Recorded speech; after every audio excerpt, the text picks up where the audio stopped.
बोल पहिला बोल काय करायचं पहिले 2 बटन दाबायचे का? हा पहिली 2 बटन दाबा. पण दाखव ना ते सांग ना तिथे बोल ना. ओके आता 900 509 हां 509 509 बोलत राहा 509 काय पासवर्ड आहे. पासवर्ड ओके त्याच्यामध्ये क्विक सेटअपमध्ये पहिलं जाणार आहे, बेसिक सेटअपमध्ये जाणार पहिलं. बेसिक सेटअपमध्ये जाऊन पहिलं आपण आहे ना याच्यामध्ये हळूहळू करू आई नको करू बेसिक सेटअपमध्ये नंतर फ्लो डायरेक्टमध्ये जाणार. फ्लो डायरेक्टमध्ये पहिलं चेक करणार नॉर्मल आहे का रिव्हर्स आहे, त्याला नॉर्मल करणार. हे नॉर्मल असेल तर बॅक यायचं, परत बॅक यायचं, याच्यामध्ये जाणार, ॲडव्हान्स सेटअपमध्ये जाणार. ॲडव्हान्स सेटअपमध्ये जाऊन आपला जर कंटिन्यू व्हेरिएशन येत असेल तर आपण पहिलं त्याला रिसेट करणार.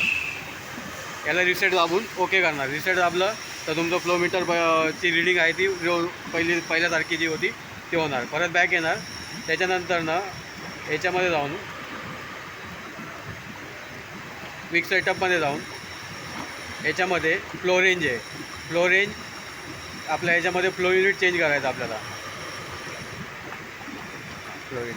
फ्लो युनिट चेंज करायचं आहे. मीटरमध्ये असेल त्याला LPMमध्ये सेट करण्यासाठी इथे पहिलं जाणार. त्याच्यामध्ये आपण याच्यामध्ये ऑप्शन आहेत metre cube per hours, litre per second, हे सगळे ऑप्शन आहेत. त्याच्यामध्ये आपल्याला LPMमध्ये सेट करायचं आहे. ते सेट केल्यानंतर ना बॅक येणार. बॅक आल्यानंतर ना आपला 0 एंटर करायची गरज नाही एंटर करायची गरज. झाला ओके थँक्यू मिस्टर मसाडे.